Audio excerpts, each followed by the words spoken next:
వాత్సల్య scholarship అనేది కేంద్ర స్త్రీ మరియు శిశు సంక్షేమ శాఖ వారైతే నిర్వహిస్తా ఉన్నారండి. ఇది ఎవరికి వర్తిస్తుందంటే 1-18 సంవత్సరాల మధ్య వయస్సు గల పిల్లలందరికీ ఇది వర్తిస్తుందండి.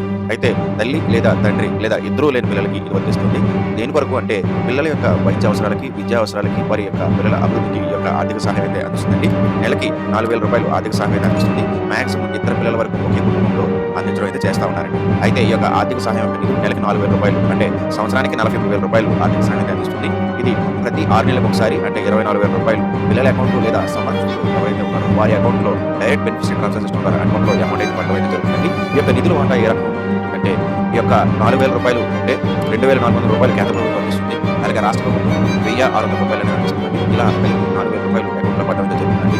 అయితే దీని యొక్క వయసు యొక్క లిమిట్ ఏ రకంగా అంటే ఇంతకుముందు మనం మాట్లాడుకున్నట్టుగానే 18 సంవత్సరాలు నిండేంత వరకు కూడా ఈ యొక్క అమౌంట్ అయితే ఖచ్చితంగా వారి అకౌంట్‌లో పడడం అయితే జరుగుతుంది. అయితే దీనికి సంబంధించిన రూల్స్ ఏ రకంగా ఉన్నాయంటే దరఖాస్తు చేసుకునే అభ్యర్థి ఖచ్చితంగా 1-18 సంవత్సరాల లోపు అయితే ఉండాలి.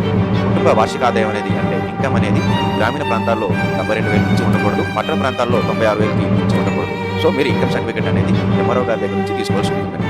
అలాగే పాఠశాల హాజరు అనేది 30 రోజులు కంటిన్యూస్‌గా లీవ్ అనేది పెట్టకూడదండి. లేకుండా ఉన్నవారికి మాత్రమే ఈ యొక్క అమౌంట్ అయితే పడుతుంది. 30 డేస్ కన్నా ఎక్కువ కాలం లీవ్ పెట్టకుండా ఉండేలా చూసుకోవాలి. అంతేకాకుండా ఎక్కడ చైల్డ్ కేర్ ఇన్‌స్టిట్యూట్‌లో గానీ, అనాథాశ్రమాల్లో గానీ 90 పిల్లలు చదువుతా ఉంటే వారికి ఇది వర్తించదండి. ఇది ఓన్లీ ఇంటి దగ్గర నుంచి చదువుకునే పిల్లలకు మాత్రమే ఇది వర్తిస్తుంది.